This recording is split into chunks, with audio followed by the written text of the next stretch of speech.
हमारे साथ हैं दिव्यांशु मित्तल सर, जिन्होंने हरियाणा पीसीएस में निकाला है रैंक। आप जानेंगे तो है 49। इस तक की वाली बात है कि आप डेली थोड़ा थोड़ा करो, सही से बहुत ज़्यादा इंपॉर्टेंट है, बजाय कि आप एक दिन 20 घंटे पढ़ लो और अगले दिन आप 3-4 घंटे ना पढ़ो। पैसा वाला मैटर है।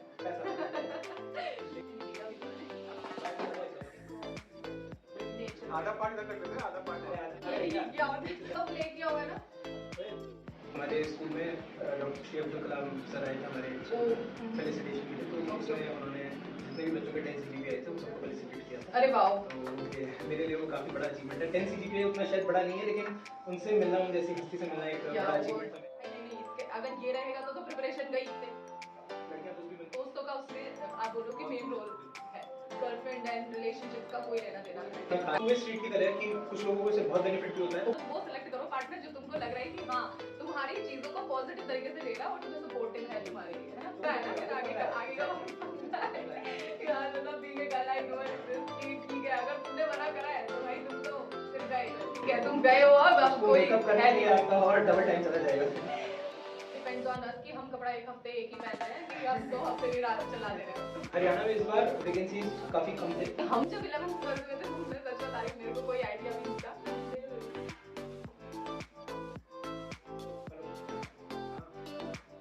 Hello everyone, welcome back to our YouTube channel forward studies. My name is Shanu Alawat और आज हमारे साथ हैं दिव्यांशु मित्तल सर, जिन्होंने हरियाणा पीसीएस में निकाला है रैंक। आप जानेंगे तो है 49, ठीक है 49 रैंक है। तो अब आप देख लो कि आपके सामने एक बढ़िया सा एक इंसान खड़ा हुआ है जिसने जो अपनी प्रिपरेशन को शेयर करने वाला है आपके साथ। और हमें अच्छे से पता है कि जब हम एक प्रिपरेशन जोन में होते हैं ना, तो हमें कितनी जरूरत है ऐसे लोगों की जो एग्जाम निकाल चुके हैं और उनका एक पूरा प्रिपरेशन जर्नी हम जान सकते हैं। तो मतलब ये इंटरव्यू मैं नहीं कहूंगी इसको, क्योंकि ये बस एक बातचीत है, तो जिसके थ्रू आपको बस ये जानने के लिए मिलेगा कि भाई अगर आप भी किसी एग्जाम के लिए प्रिपेयर कर रहे हैं तो वो कैसे जाने वाला है, आप उसकी प्रिपरेशन कैसे कर सकते हैं, या सब्जेक्ट को कितना टाइम दे रहे हैं आप, पूरे दिन का आपका शेड्यूल क्या होना चाहिए। तो मतलब मैं बहुत ज्यादा नहीं बोलने वाली हूँ, सर अभी बताएंगे अपने बारे में, तो सर से पूछते हैं हम। मेरा नाम दिव्यांशु मित्तल है और अभी रिसेंटली हरियाणा पीसीएस में मेरी रैंक 49 आई है। काफ़ी लंबा स्ट्रगल था, काफ़ी लंबी जर्नी थी। लगभग पिछले 5 साल से प्रिपेयर कर रहा हूँ सिविल सर्विसेज के लिए। यूपीएससी के भी कई एग्ज़ाम दिए हैं, पीसीएस के भी दिए हैं, यूपीएससी के मेंस भी दिए हैं, पीसीएस के भी मेंस दिए हैं। जैसे उत्तराखंड हो गया, हरियाणा को भी पहले मेंस दिया जो कि क्वालिफाई नहीं हो पाया। और इस बार भगवान की दुआ से थोड़ी मेहनत से सिलेक्शन मिला है, तो इसी के बारे में बस हम अभी बात करेंगे आज। सर जैसे मतलब आप बोल रहे हो कि मतलब लंबी प्रिपरेशन नहीं है, 5 साल अब है, बहुत लंबा टाइम होता है, क्योंकि पेशेंस रखना ना, मतलब अभी मेरे को तो नहीं लगता कि मैं 5 साल तक की प्रिपरेशन करूँ और मेरा मतलब 2-3 साल में मेरे को ये लगेगा कि अगर मैं प्रिपरेशन कर रही हूँ तो 3 साल बाद ठीक है नहीं हो रहा तो फिर अभी कुछ और कर लेते हैं। तो मतलब ये वाला मोटिवेशन आपको कहाँ से मतलब आ रहा है? यार ये मोटिवेशन, इसमें पुश और पुल दोनों फैक्टर्स रहते हैं। पुल फैक्टर सबसे बड़ा ये रहता है कि एक सेंस ऑफ पब्लिक सर्विस जिसके लिए लोग प्रिपरेशन स्टार्ट करते हैं। हाँ। आज के टाइम पे हम देख रहे हैं तो बहुत लुक्रेटिव जॉब्स छोड़ के सिविल सर्विसेज की तैयारी कर रहे हैं। बिल्कुल। और उसका सबसे मेजर मोटिव ये रहता है कि एक सेंस ऑफ पर्पस जो उनको एक प्राइवेट जॉब में नहीं मिल पाता, वो एक गवर्नमेंट जॉब में उनको मिल सकता है, जो कि सिविल सर्विसेज उसके लिए सबसे बड़ा प्लेटफॉर्म है। सही बात है, बिल्कुल सही बात है। मतलब फिर अपना एक वो भी तो हो जाता है, तो बड़ा टाइप वाली बात है। वो एडिशनल चीजें हैं वो, जिनका प्राइमरी फैक्टर लेकिन पब्लिक सर्विस रहता है जो एक मोटिवेट करता है लोगों को लगे रहने के लिए। एग्जैक्टली। तो ये सबसे बड़ा फैक्टर है आपको कंटिन्यूएशन देने के लिए प्रिपरेशन में। तो बाकी अगर आप अपने हार्डवर्क पे बिलीव कर रहे हैं, आपको पता है कि आप सच में मेहनत कर रहे हैं एग्जाम के लिए, तो किसी ना किसी दिन वो निकल मिलती है, वो मिलती है सफलता। थोड़ा टाइम लगेगा लेकिन वो हो जाएगा। तो सर जैसे मतलब अगर हम बिल्कुल बॉटम से ही स्टार्ट करें तो स्कूलिंग वगैरह आपका किधर से हो रहा है, कॉलेज वगैरह, मतलब क्या ऐसा मतलब स्कूल की आपकी जर्नी थी वो कैसे थी, आप कैसे स्टूडेंट थे? बहुत ज्यादा एक होता है ना कि मैं क्लास में हमेशा एक फर्स्ट आ रहा हूँ, मतलब हमेशा फर्स्ट, और एक होता है कि भाई हमारे तो 33% आ रहे हैं, 33% से फिर हम यहाँ आ गए हैं, तो मतलब कैसा था? तो मैं बेसिकली गाजियाबाद से ही, और मेरी सारी स्कूलिंग डीएवी पब्लिक स्कूल से हुई है, from pre nursery till class 12। और स्टूडेंट में थोड़ा ठीक ठाक था, मतलब टॉप 5 में ऑलमोस्ट हर क्लास में रहा हूँ। ओके। कभी कभार फर्स्ट सेकंड भी आया हूँ। और 10th क्लास में CGPA सिस्टम आ गया था जब मैं आया था, तो उसमें 10 CGPA आया था मेरा। 10 आया था। तो उसके बाद नेक्स्ट ईयर हमारे स्कूल में डॉक्टर श्री अब्दुल कलाम सर आए थे हमारे स्कूल में फेलिसिटेशन के लिए, तो उसमें उन्होंने जितने भी बच्चों के 10 CGPA आए थे उन सबको फेलिसिटेट किया था। अरे वाह, मेरे लिए वो काफ़ी बड़ा अचीवमेंट है। 10 CGPA उतना शायद बड़ा नहीं है, लेकिन उनसे मिलना, उन जैसी हस्ती से मिलना एक बड़ा अचीवमेंट था मेरे लिए। डेफिनेटली। और उसके बाद 11th-12th में मेरे पास PCM में कंप्यूटर साइंस थी, और 12th क्लास में मेरे 94.6% आए थे। उसके बाद मैंने फिर अपनी ग्रेजुएशन में इंजीनियरिंग की थी, बीटेक इन इंफॉर्मेशन टेक्नोलॉजी। अच्छा। जो कि मेरी नोएडा से हुई, JSS अकेडमी कॉलेज है नोएडा में, यूपी की स्टेट यूनिवर्सिटी उसमें आता है। वहाँ से मेरा ग्रेजुएशन विद ऑनर्स था। ठीक है। उसके बाद फिर मेरा कैंपस प्लेसमेंट हुआ एक IT फर्म में। ओके। फिर मैंने वहाँ पे लगभग 1 साल जॉब किया। द नेक्स्ट ईयर से मैंने फिर जॉब क्विट करके और अच्छा, जॉब क्विट कर दिया आपने? जी, मैंने 1 साल लगभग काम करके फिर जॉब क्विट कर दिया। और मतलब आपको ऐसा क्यों लगा कि मतलब जैसे अभी ये टाइम आ गया कि हाँ मेरे को जॉब क्विट करके और कुछ मतलब ये देखना चाहिए, सिविल सर्विसेज के लिए देखना चाहिए, ऐसा कुछ मतलब ऐसा कोई मेजर इंसिडेंट कुछ ऐसा हुआ, या मतलब लगा कि ये नहीं, इसमें मजा नहीं आ रहा, कुछ ऐसा? मेजर इंसिडेंट तो मैं नहीं बोलूँगा, लेकिन सीरीज ऑफ माइनर इंसिडेंट्स बोल सकते हैं। जैसे जब जॉब स्टार्ट हुई थी तो जाहिर सी बात है एक नया फेज आया था लाइफ का, और बहुत अच्छा लगा था कि एकदम ऑफिस कॉर्पोरेट वर्ल्ड में काम कर रहे हैं, सैलरी आ रही है पहली बार जिंदगी में, और उसके बाद नया काम था, सब कुछ नया था, अच्छा लग रहा था, एक work environment. But with time चीज़ें मोनोटोनस हो गई, एक तो कि वही सेम काम डेली बेसिस पे किए जा रहे हैं, सॉफ्टवेयर डेवलपर का प्रोफाइल था मेरा। और उसके बाद एक सेंस ऑफ मीनिंग नहीं दिख रहा था काम में, कि कि हमारे काम से लार्जर वर्ल्ड पे उतना इम्पैक्ट नहीं पड़ रहा है, कि आज मेरा काम जो मैं कर रहा हूँ वो मेरी बगल की क्यूबिकल वाला बंदा भी उतना कर सकता है। और उसके बाद और कुछ माइनर इंसिडेंट्स की बात करें तो ऑफिस जाते हुए हम देखते थे कि काफ़ी ज़्यादा बीच बीच में बस्तियाँ पड़ रही हैं नोएडा के एरिया में। नोएडा में मेरी जॉब थी, और ऐसा लग रहा था कि जो काम हम कर रहे हैं उसके लिए उनके ऊपर तो कभी इम्पैक्ट आने नहीं वाला है, पॉजिटिव तो एटलीस्ट नहीं आने वाला। तो वो सारे पुश एंड पुल फैक्टर्स थे जिनकी वजह से मुझे लगा कि मुझे जॉब छोड़ देनी चाहिए। तो शुरुआत में मैंने जॉब के साथ साथ ही थोड़ी प्रिपरेशन करी, क्योंकि मैं नया था तो उतना वर्कलोड नहीं था स्टार्टिंग में। एंड UPSC का बेसिक सिलेबस इंटरनेट से देखना, यूट्यूब पर वीडियो देखना, ऑनलाइन बुक्स मंगा के थोड़ा स्टार्टिंग इस तरीके से हुई मेरी।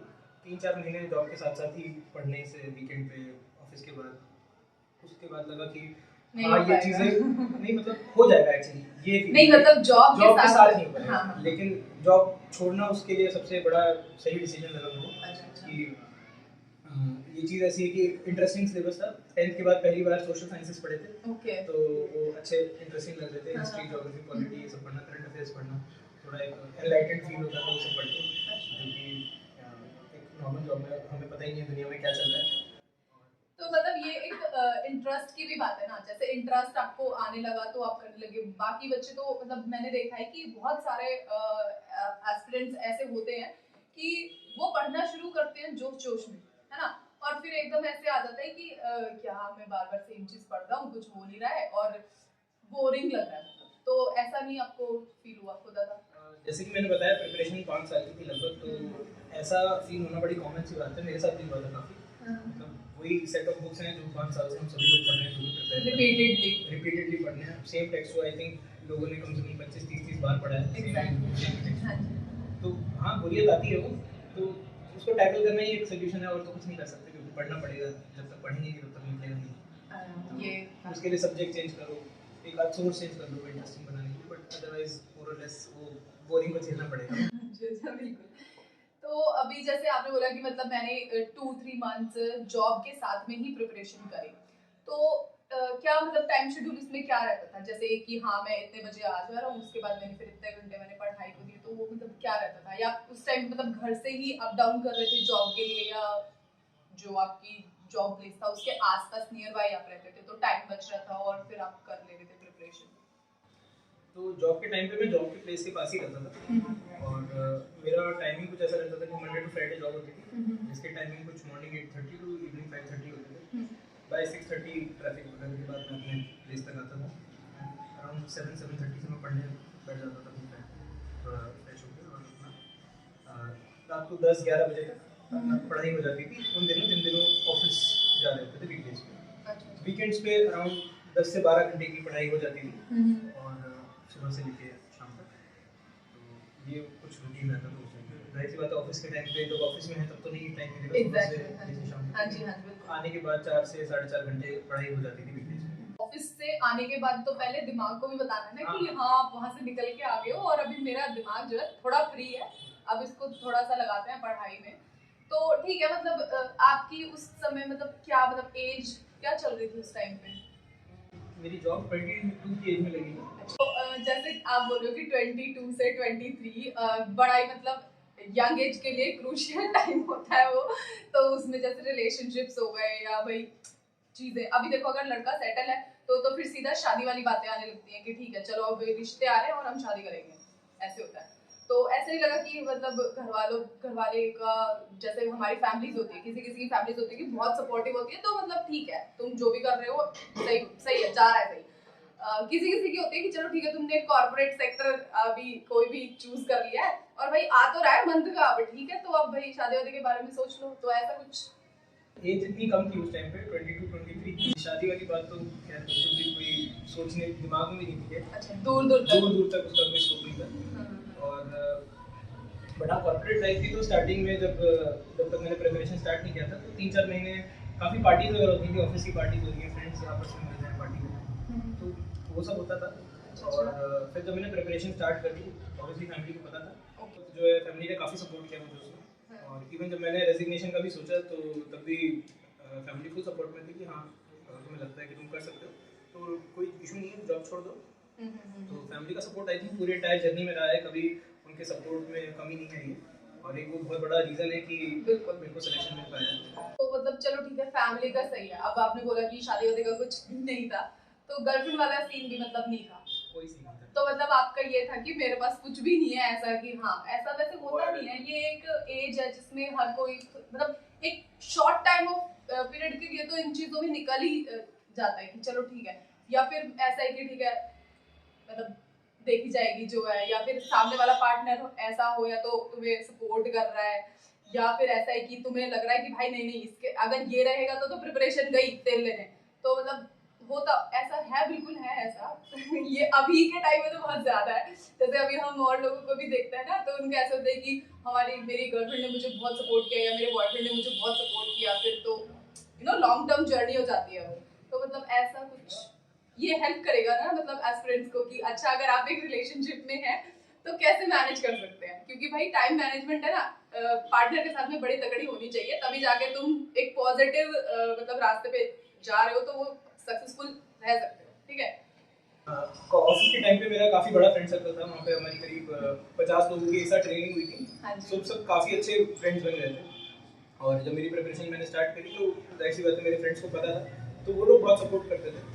इवन मैं वहाँ नोएडा में फ्लैट में रहता था, मेरे 4 फ्लैटमेट्स थे, तो उनमें से भी एक मेरा फ्रेंड था, वो साथ में थोड़ा बहुत पढ़ लेता था, तो वो चीज़ अच्छा खासा मोटिवेशन और डिसिप्लिन देती थी पढ़ने के लिए, कोई डिस्टर्ब नहीं करता था और साथ में कई चीज़ें डिस्कस कर लेते थे, न्यूज़ वगैरह डिस्कस कर लेते थे। वो नई चीज़ थी हम जो पढ़नी शुरू करी थी, उससे पहले तो ज़िंदगी में देखा नहीं था, तो ये उस टाइम की बात थी। उसके बाद अगर हाल फिलहाल की बात करें तो सिर्फ यूपीएससी की कोचिंग करने के बाद भी, जो कि मैंने 2018 में मैंने वाजीराम से कोचिंग की थी, तो तब भी मेरा काफ़ी बड़ा फ्रेंड सर्कल था जो कि एक दूसरे को बहुत सपोर्ट करते हैं पढ़ाई में। और उसके बाद मतलब ठीक है कोई लड़कियां दोस्त भी बनती हैं और उसमें एक दूसरे का सपोर्ट रहता है, तो एक काफ़ी हेल्दी एनवायरनमेंट बन जाता है पढ़ने के लिए और आपको मोटिवेशन रहता है एक दूसरे का सबको कि चीज़ें अच्छे से करें, क्योंकि जाहिर सी बात है पढ़ाई यूपीएससी की प्रिपरेशन एक साइन वेव की तरह होती है कि कभी अप्स एंड डाउन्स आते रहते हैं। और अप्स में तो हर कोई पढ़ाई कर लेता है, चीज़ें मैनेज कर लेता है, आप अपने डाउन्स को कैसे मैनेज कर रहे हैं वो है जो मैटर करता है। तो उसमें जाहिर सी बात है आपके दोस्त, आपके खास दोस्त जो हैं वो आपको बहुत सपोर्ट करते हैं। ये मतलब आपने बोला कि जो डाउन जब भी हम होते हैं तो वो एक मेन मतलब टाइम होता है कि तुम्हें कोई बूस्ट अप करने वाला होना चाहिए, है ना, तो मतलब दोस्तों का उसमें आप बोलो कि मेन रोल है, मतलब गर्लफ्रेंड एंड रिलेशनशिप्स का कोई लेना देना एज सच आप नहीं कह, मैं लोगों को देखता हूं जो रिलेशनशिप्स में होते हैं, हाँ एग्जैक्टली उनको बेनिफिट भी होता है, बट ये वही टू वे स्ट्रीट की तरह है कि कुछ लोगों को इससे बहुत बेनिफिट भी होता है। कनिष्क कटारिया सर के 2017 मैच में उन्होंने इंटरव्यूज में बोला है कि उनकी गर्लफ्रेंड से उनको काफी सपोर्ट रहा और उनका पेपर क्लियर होने में उनका बहुत बड़ा रोल रहा है। मैंने ऐसे लोग भी देखे हैं करोल बाग में रह के कि जो रिलेशनशिप्स वगैरह की वजह से डिस्ट्रैक्टेड फील करते हैं और पढ़ाई में उतना टाइम इन्वेस्ट नहीं कर पाते। तो अगर आप रिलेशनशिप में हैं भी पढ़ाई से पहले या पढ़ाई के दौरान, तो बहुत ज़रूरी है कि आप चीज़ों को बैलेंस करें। आपका प्राइमरी गोल पता होना चाहिए कि वो आपकी पढ़ाई है, ना कि एक मतलब रिलेशनशिप को सपोर्टिव होनी चाहिए पढ़ाई में, ना कि उसका ऑब्स्ट्रक्शन बनना चाहिए उस चीज़ को लेकर। मतलब ऑब्वियसली इससे हर कोई जो भी मतलब सीरियसली प्रिपरेशन कर रहा है वो एग्री करेगा इस चीज से। जैसे अभी आप कह रहे हैं कि आपने प्रिपरेशन करी है, तो आप मतलब जैसे आपने अभी नाम लिया कि आप बाहर रूममेट्स वगैरह थे आपके और बाहर आप रहते थे, तो जो जैसे आपका जो फ्रेंड सर्कल था उसमें बाकी लोगों को तो आप फॉर एग्जांपल आपने बोला कि रिलेशनशिप का जैसे दोस्त हैं आपके तो उनकी रिलेशनशिप्स हैं, तो जैसे आप खुद को देख रहे थे और उनको देख रहे थे, कितना आप डिफरेंस महसूस कर रहे थे मतलब उनमें कि ठीक है ये लोगों के साथ में ये प्रॉब्लम है और शायद मेरे साथ ये नहीं है, या मेरे साथ में ऐसा ये है कि हाँ ठीक है मतलब एक पर्सन ऑलवेज कॉन्स्टेंटली तुम्हें मोटिवेट कर रहा है और ऐसे मतलब हम हो जाता है कि हम डाउन फील करते हैं कि अरे यार मतलब एक टाइम पे आके हमें लगता ही है कि अरे यार अभी मतलब कोई हो जो हमें ना ऐसे बोल दे कि हाँ भाई ठीक है तू सही जा रहा है। तो मतलब जैसे आप दोस्तों के बारे में बोल रहे हो तो उनका मतलब क्या रहता था इस तरीके से? यार अगर मैं इसका कंपैरिजन वे में देखूं तो जो मेरे फ्रेंड्स या नॉन लोग रिलेशनशिप्स वगैरह में थे, तो उसका एक मैं सबसे बड़ा ड्रॉबैक इस तरह से देखता हूँ ना कि उन लोगों की लाइफ में एक परमानेंट ऑब्लिगेशन रहता था। मतलब ऐसा बहुत कम मिलता था कि जब दोनों जो पेयर में दोनों लोग हैं वो दोनों ही पढ़ाई को लेकर इक्वली कमिटेड हैं। ओके। तो अगर दो इंसान दोनों में से एक कमिटेड नहीं है, चाहे लड़का हो चाहे लड़की हो, तो वो दूसरे को टाइम पास करने की दूसरी चीज़ों के लिए ऑब्लिगेट करेगा। कहीं घूमने चले जाते हैं, कहीं खाने पीने चले जाते हैं, तो उस वजह से जो दूसरा बंदा होगा जाहिर सी बात है उसका टाइम वेस्ट होगा उन चीज़ों में, और एक क्योंकि वो रिलेशनशिप में है तो वो एक ऑब्लिगेशन बनेगा उन चीज़ों को करने के लिए। ये एग्जैक्टली मेरा पॉइंट मतलब यही था जो अभी आप बोल रहे हैं। मेरा पॉइंट ये था कि मतलब क्या कितना आपको लगता है कि ये ठीक है हमें या फिर पार्टनर हमें वही सेलेक्ट करे भाई, मतलब वो सेलेक्ट करो पार्टनर जो तुमको लग रहा है कि हाँ तुम्हारी चीजों को पॉजिटिव तरीके से ले रहा है और तुम्हें सपोर्टिव है तुम्हारे लिए, है ना? तो उस फैक्टर को देखते हुए मेरे को लगता था कि हाँ अगर मैं सिंगल हूँ तो ये मेरे लिए बेनिफिट था कि मेरे जो फ्रेंड्स हैं तो मेरे को वो ऑब्लिगेशन नहीं है कि दोस्त अगर मुझे शाम को बोल रहा है कि यार चाय पीने चलना है तो मैं मना कर सकता हूँ कि यार मेरे को पढ़ना है, थोड़ा अपने 2 चैप्टर्स कंप्लीट करने हैं, तुम जाकर चाय पी लो। बट हाँ। यही अगर मैं कोई रिलेशनशिप में हो तो जाहिर सी बात सोचना है पड़ेगा फिर पंगा है ना, फिर आगे का पंगा है यार। मतलब being a girl I know this कि ठीक है अगर तुमने मना करा है तो भाई तुम तो फिर गए, ठीक है तुम गए हो, अब कोई है नहीं आपका और डबल टाइम चला जाएगा मेकअप चलो ठीक है अब इतने ऑफेंसिव नहीं होंगे हम ठीक है। तो मतलब जैसे आपने बोला कि आप बाहर रह के प्रिपरेशन करते तो वहाँ की लाइफ कैसी थी? मतलब जैसे होता है कि अभी मेरा भाई है, मैं अगर अपने भाई की बात करूँ ना तो वो मतलब ऐसे कि वो 2 दिन बाहर रहेगा ना, वो खा ही नहीं सकता कुछ भी, वो 2 दिन बाद वापस घर लौट के आ जाएगा। तो मतलब ऐसे होता है ना कि हाँ भाई घर में ही प्रिपरेशन चल रही है तो भाई ऐसा लगता है कि दुनिया जहान सब एकदम मौज मस्ती सब सही है। कुछ लोगों के साथ ये रहता है। कुछ ऐसे कि जो बाहर जैसे ये आपका पूरा जीटीवी नगर हो गया, राजेंद्र नगर हो गया, आपने जो जगह का नाम बताया है।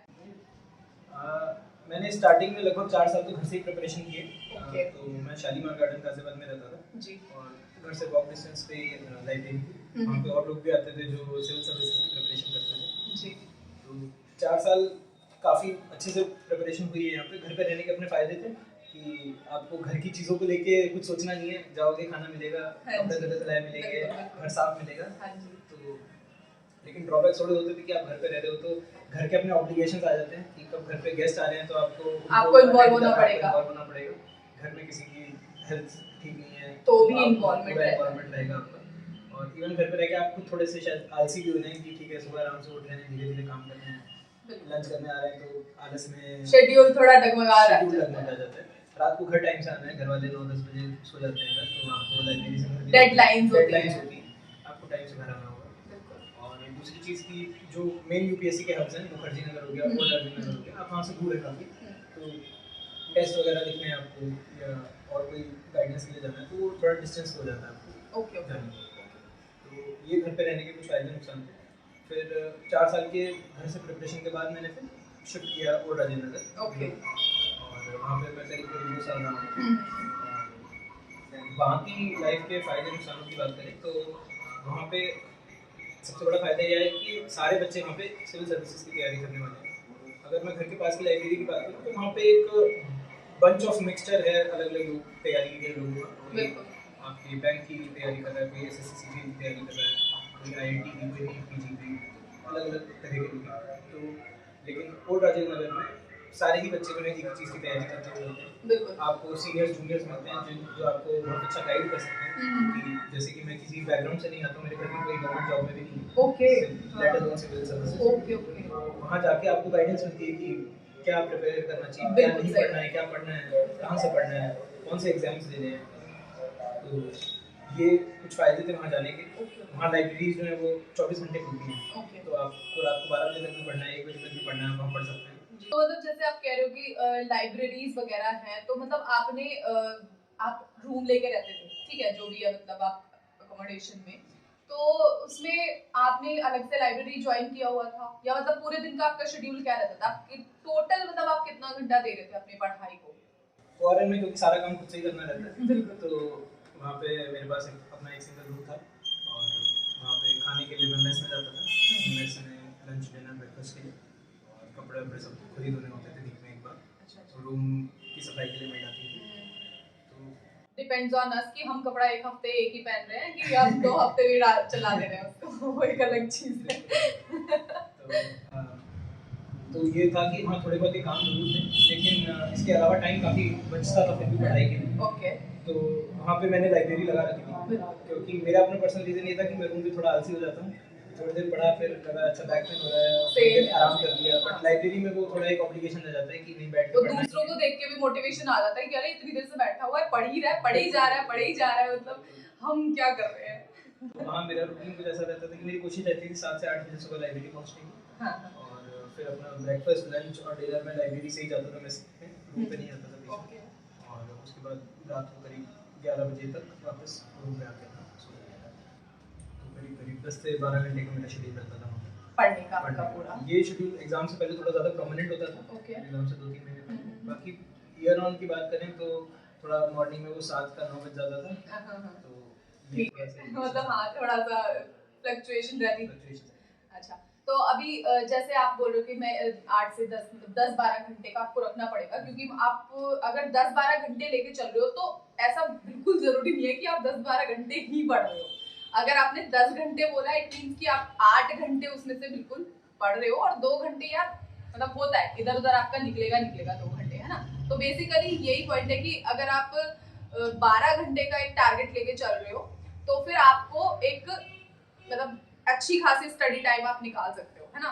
हाँ, एक दूसरी चीज़ ये भी है, इफेक्टिव टाइम हम कितना दे रहे हैं उसमें जो मैटर करता है। क्योंकि बच्चे ऐसे भी हैं जो 12-12 घंटे लाइब्रेरी में बैठते हैं बट इफेक्टिवली उतना पढ़ नहीं पाते। एग्जैक्टली, हाँ। तो इफेक्टिव टाइम मॉनिटरिंग थोड़ी इंपॉर्टेंट है। इसके लिए आप स्टॉप वॉचेस वगैरह का यूज कर सकते हैं। टाइम स्लॉट्स में अपने टाइम को बांट सकते हैं कि 2 घंटे एक सब्जेक्ट पढ़ा, 3 घंटे एक सब्जेक्ट पढ़ा। तो आप मतलब सब्जेक्ट को डिवाइड, सब्जेक्ट का टाइम आप डिवाइड करके रखते थे कि मुझे इतना पढ़ना है इस टाइम पे ये सब्जेक्ट, तो मतलब ये आप शेयर कर देंगे तो ज्यादा मतलब लोगों के लिए बेटर रहेगा। मैं मतलब कोशिश करता था कि दिन में एटलीस्ट 2 अलग-अलग सब्जेक्ट्स पढूं। ओके। स्टार्टिंग में मैंने कुछ ऐसा स्ट्रेटजाइज किया था कि मैं 4 सब्जेक्ट्स पढ़ लूं, लेकिन फिर उसमें थोड़ी खिचड़ी सी बन जाती थी पढ़ने की, और वो उतने सब्जेक्ट्स में दिन में नहीं कवर कर पाता था। और एक सब्जेक्ट में भी इवन सब्सटेंशियल नहीं हो पाता था, लगता था सब में थोड़ा-थोड़ा किया और दिन के एंड में लगता था ज़्यादा कुछ किया ही नहीं। तो इसलिए मेरी एडवाइस यही रहेगी, और मेरे को खुद के लिए भी सही लगता है कि दिन में एटलीस्ट मतलब मैक्सिमम 2 सब्जेक्ट्स पढ़ो। ओके। उन्हीं को इंटरचेंजेबली 2-2 घंटे 3-3 घंटे के स्लॉट्स में पढ़ लो, या फिर उन्हीं के सब्जेक्ट्स के अंदर एक बार एक स्लॉट में पढ़ लिया, एक स्लॉट में टेस्ट दे दिया, कुछ क्वेश्चंस देख लिए, तो उस तरह से उसको मैनेज करना बेटर रहेगा। Okay okay. तो अभी जैसे आप बोल रहे हो कि टेस्ट वगैरह लगा, तो मतलब कितना रोल आप मतलब समझ रहे हो कि टेस्ट लगाना कितना इम्पोर्टेंट है, और टेस्ट मतलब आपको कितना हेल्प कर रहा है? अभी जैसे आप टेस्ट लगा रहे हो, ठीक है, तो आपको ये पता चलता है कि आपकी प्रिपरेशन है वो किस लेवल तक आ गई है ना, पता चल रहा होता है उससे। प्लस मतलब आपका जैसे आपने एग्जाम आने वाला है, मान लो कि आपका 3 महीने बाद एग्जाम है, तो उस टाइम पे आपका क्या रहता था कि मतलब ठीक है मैंने इतना ये पढ़ना है और फिर मुझे टेस्ट 1 लगाना है, 2 लगाना है, मतलब उसका क्या रहता था? यार कोई भी कॉम्पिटिटिव एग्जाम होता है उसका कोर जो होता है वो प्रीवियस ईयर क्वेश्चंस रहते हैं। तो मेरा यही रहता था कि अगर प्रीलिम्स आने वाला है तो प्रीलिम्स से पहले लगभग 25-30 साल के प्रीवियस ईयर क्वेश्चंस प्रीलिम्स के सारे मैं कर लूँ, सही बात है। सब्जेक्ट वाइज पहले, उसके बाद फुल पेपर के हिसाब से। उससे पहली बात तो प्रैक्टिस हो जाती थी, पता चलता था कि मुझे कितना आता है क्वेश्चंस करते हैं, क्योंकि जाहिर सी बात है ईयर ऑन ईयर मैंने पढ़ाई कर रखी है पहले, तो पता चलता है कौन सा एरिया सही है, कौन से को ब्रशअप की जरूरत है, कौन से को ज़्यादा पढ़ना है।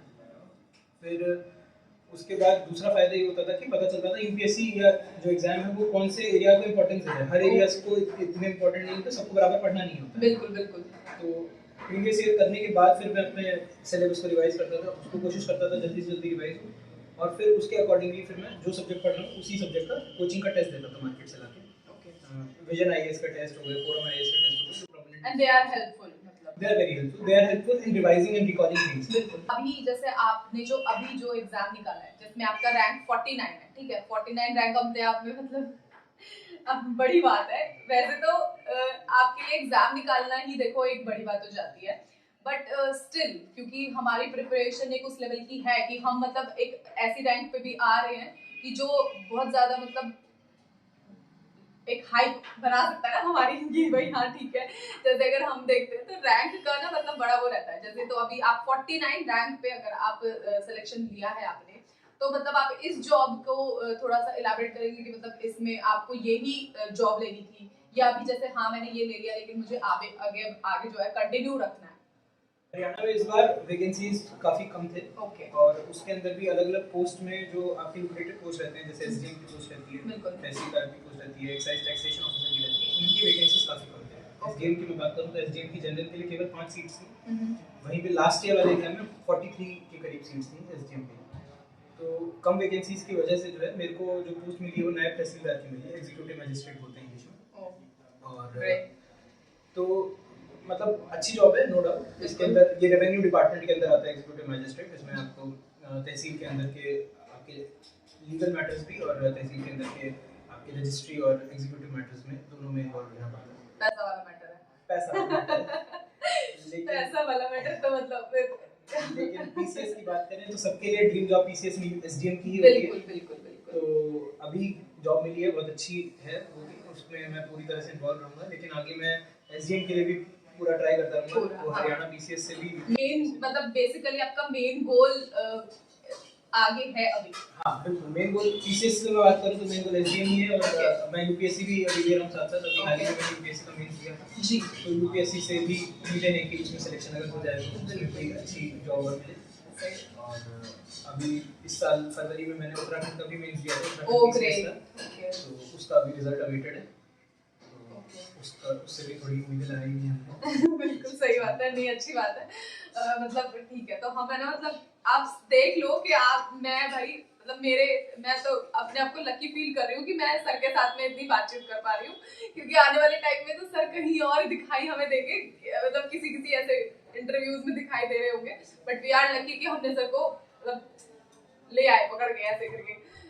ठीक है, सो पहली बात मतलब sir thank you so much कि मतलब आपको लगा कि हाँ चलो ठीक है एक बातचीत हम करके। क्या है कि मतलब ये जो हमारी कन्वर्सेशन है एस्पिरेंट्स को हेल्प कर देती है कई बार। बहुत सारे लोगों ने ये सेम एग्जाम दिया होगा और उनका नहीं हुआ होगा, काफी सारे जिनका एग्जाम निकला, जिनका नहीं निकला, तो उन लोगों के लिए ये सबसे मतलब इम्पोर्टेंट रहता है कि जो लोग एग्जाम निकाल चुके हैं हम उनको देखें कि मतलब उनका क्या शेड्यूल था, क्या स्ट्रैटेजी थी, मतलब कितना टाइम वो अपने सब्जेक्ट को दे रहे थे, या मतलब डिवाइडिंग उन्होंने किस तरीके से की हुई थी अपने टाइम की। तो ये सब चीजें आपको बहुत हेल्प कर जाती हैं जब आप मतलब एक होता है कि आप सिर्फ पढ़ रहे हैं और एक होता है कि आप गाइडेड वे में पढ़ रहे हैं, है ना सर? मतलब आप इससे एग्री करोगे ना कि अगर आपको कोई गाइड कर रहा है तो मतलब उसका एक अलग वो इम्पैक्ट होता है।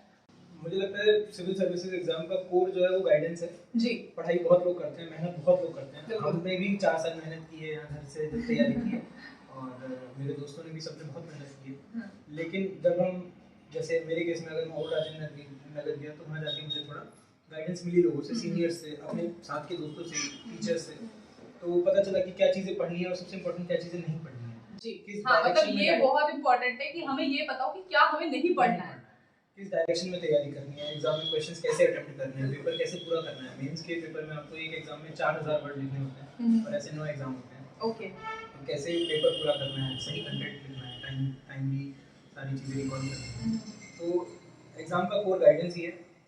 बहुत सारे बच्चे जो इनिशियल अटेम्प्ट्स में निकालते हैं, फर्स्ट या सेकंड अटेम्प्ट में, उनके लिए बहुत हद तक ये रीज़न रहता है कि उनको फैमिली में किसी से, अपने कॉलेज में किसी सीनियर से गाइडेंस बहुत अच्छी मिली होती है। तो कॉलेज टाइम से ही तैयारी में इन्वॉल्व होते हैं, कुछ केस में तो स्कूल टाइम से भी इन्वॉल्व हैं। हाँ, अभी मैं मतलब देखती हूँ जैसे रीसेंट अभी मैं मेरे फ्रेंड्स हैं, उन्होंने लाइब्रेरी ज्वाइन किया हुआ है, तो वहाँ पे मैं देख रही हूँ कि 11th-12th क्लास के बच्चे हैं और उनको पहले से पता है कि उनको क्या करना है, क्योंकि हम जब 11th-12th में थे तो मैं सच बता रही हूँ, मेरे को कोई आइडिया भी नहीं था, क्योंकि मेरे घर में मोस्ट ऑफ द लोग टीचिंग लाइन में है, तो बस मेरे को वही आता है, टीचिंग ही आती है मेरे को। तो सर मतलब जैसे सर भी इस चीज से एग्री करेंगे कि अभी जो जनरेशन है वो एक स्टेप आगे है उन लोगों से जो पहले प्रिपरेशन लोग कर रहे थे। सर मतलब ऐसा है?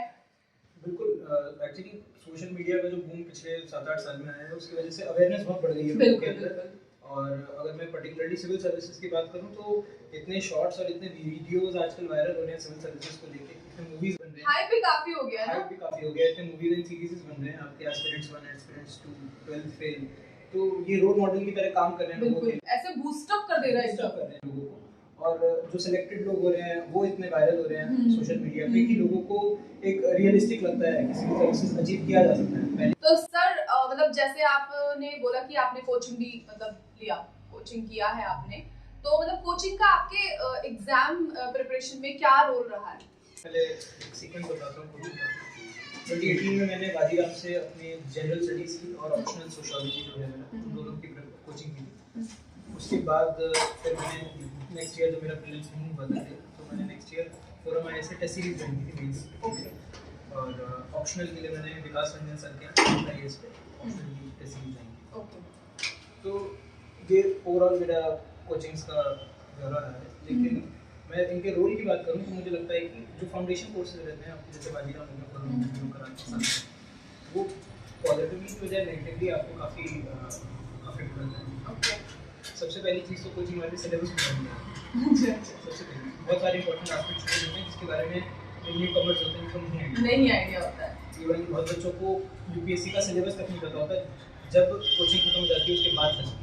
अच्छा। क्योंकि सिलेबस केवल वो 6 सब्जेक्ट्स नहीं है जो कोचिंग में पढ़ाए जाते हैं या बच्चों को पता है। सिलेबस पूरे सिलेबस के हर कीवर्ड एक सिलेबस है, तो बच्चों को वो नहीं आइडिया होता। वो प्रीलिम्स ओरिएंटेड तैयारी बच्चे भी करते हैं, कोचिंग वाले भी प्रीलिम्स ओरिएंटेड तैयारी कराते हैं, क्योंकि काफ़ी गलत तरीका है, क्योंकि मेंस ही है at the end of the day जो आपको सिलेक्शन देता है, जो आपकी रैंक लाता है। प्रीलिम्स केवल एक क्वालिफाइंग स्टेज है जिनके मार्क्स आखिर में मैटर नहीं करेंगे। तो कोचिंग अगर किसी को गाइडेंस है तो मेरे ख्याल से कोचिंग बहुत नेगेटिवली इम्पैक्ट करती है। और बहुत सारे बच्चे आजकल आप शायद देख भी रहे होंगे जो कोचिंग नहीं करते हैं, वो केवल लाइब्रेरीज में बैठ के पढ़ते हैं, जो उनको बताया जाता है सीनियर्स के द्वारा, और बहुत अच्छा स्कोर करते हैं। बहुत सारे टॉपर्स हैं जो बिना कोचिंग के सिलेक्शन देके बैठे हैं। बिल्कुल। तो लेकिन वहीं मैं कोचिंग्स का रोल टेस्ट सीरीज में देखूँ तो वो काफ़ी पॉजिटिव है, चाहे वो प्रीलिम्स के लिए हो चाहे मेंस के लिए। वो एक प्रिपरेशन को एक गाइडेंस देता है कि आपने पढ़ लिया है, आपने कितना सही याद किया है, आप मेंस के अगर आंसर रेडी करें तो आप किस तरह से अपनी नॉलेज को मोल्ड करके एक इंट्रो बॉडी कंक्लूजन की फॉर्म में आंसर प्रेजेंट कर पा रहे हैं। बिल्कुल। और कैसे आप प्रीलिम्स में गेस वर्क अच्छा कर पा रहे हैं, कैसे आप कंपीट कर पा रहे हैं अपने पीयर से। ओवरऑल है मतलब ओवरऑल। तो फाउंडेशन कोर्स के लिए कोचिंग तो उतना रोल नहीं है, बट टेस्ट सीरीज के लिए एक पॉजिटिव इम्पैक्ट है। जैसे अभी जब आपने बताया कि तहसीलदार पोस्ट आपकी, तो इसका एग्जाम पैटर्न मतलब किस तरीके से था? अगर पोस्ट है ये पीसीएस के एग्जाम से दिए तो हरियाणा पीसीएस का पैटर्न कुछ ऐसे है कि प्रीलिम्स में हरियाणा स्पेसिफिक 2 से 3 क्वेश्चंस आते हैं आउट ऑफ 100 जो जनरल स्टडीज का पेपर रहता है। बाकी जनरिक पीसीएस वाले और यूपीएससी पैटर्न के क्वेश्चंस रहते हैं। उसके बाद जो सेकंड पेपर सीसेट का रहता है, और हाल ही में देखा गया है कि 2-3 बार से सीसेट का पेपर थोड़ा टफ आ रहा है। हाँ। तो उसके लिए लोगों को थोड़ा सा एक्स्ट्रा करने की ज़रूरत है। उसके बाद फिर मेंस में 4 एग्जाम्स रहते हैं। एक जीएस का रहता है, उसमें यूपीएससी के सिलेबस के हिसाब से जीएस 1 2 3 का सिलेबस आता है। एथिक्स नहीं आता है हरियाणा पीसीएस में। फिर ऑप्शनल का एक पेपर रहता है जिसमें यूपीएससी के सिलेबस के हिसाब से पेपर 1 और पेपर 2 दोनों एक ही पेपर में मर्ज होकर एग्जाम रहता है। एक पेपर हिंदी का होता है 100 मार्क्स का, और एक पेपर इंग्लिश का होता है 100 मार्क्स का। ये क्वालिफाइंग नहीं होते, ये इनके मार्क्स पूरे ऐड होते हैं अनलाइक यूपीएससी। और इवन हिंदी का पेपर काफ़ी डिसाइडिंग भी रहता है। बहुत सारे बच्चे होते हैं वो हिंदी में जो 33 बेयर मिनिमम मार्क्स लाने होते हैं वो भी नहीं ला पाते हैं, जिसकी वजह से उनकी बाकी कॉपीज भी चेक नहीं होती हैं। ऐसा मतलब इतना लेवल होता है? बिल्कुल, क्योंकि हिंदी छोड़े हुए लोगों को 10-10 साल हो गए होते हैं। अच्छा। और हिंदी ग्रामर भी आती है, हिंदी में ऐसे राइटिंग भी आती है, हिंदी में पत्र लेखन आता है, ट्रांसलेशन आता है, प्रेसेस राइटिंग आता है। तो ये सारी जो चीज़ें हैं वो थोड़ा नहीं याद रहती है लोगों को और वो हिंदी को लाइटली लेके जाते हैं और कॉपी ही चेक होती है उनकी बात, क्योंकि हिंदी में चले जाते हैं। तो और हिंदी में कई लोग बहुत अच्छे नंबर ला के बहुत अच्छी रैंक भी ले जाते हैं, तो इसलिए हिंदी काफ़ी डिसाइडिंग एग्जाम रहता है।